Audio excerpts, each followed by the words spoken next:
সাতক্ষীরার ভোমরা লক্ষ্মীদারি সীমান্ত এলাকা থেকে 167টি হীরা ও সোনার তৈরি গহনা উদ্ধার করেছে বর্ডার গার্ড বাংলাদেশ।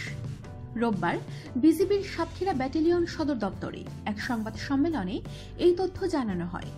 বিজিবির দাবি, এসব গহনা ভারত থেকে বাংলাদেশে পাচার করা হচ্ছিল। বিজিবির 38 ব্যাটালিয়নের অধিনায়ক লেফটেন্যান্ট কর্নেল সরকার মোহাম্মদ মোস্তাফিজ জানান, গত 5 ফেব্রুয়ারি সন্ধ্যায় নায়েক আব্দুর রাজ্জাকের নেতৃত্বে বিজিবির 3 সদস্যের একটি টহল দল ভোমরা লক্ষ্মীদারি সীমান্তে ভারত থেকে প্রবেশ করার সময় এক ব্যক্তিকে চ্যালেঞ্জ করেন। এতে ওই ব্যক্তি পালানোর চেষ্টা করলে পিছু ধাওয়া করেন বিজিবি সদস্যরা। ভয়ে সঙ্গে থাকা 3টি প্যাকেট ফেলে ফের ভারতের সীমান্তের মধ্যে চলে যান ওই ব্যক্তি।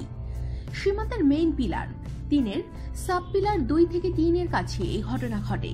বিজিবি সদস্যরা ফেলে যাওয়া ওই 3টি প্যাকেট জব্দ করেন।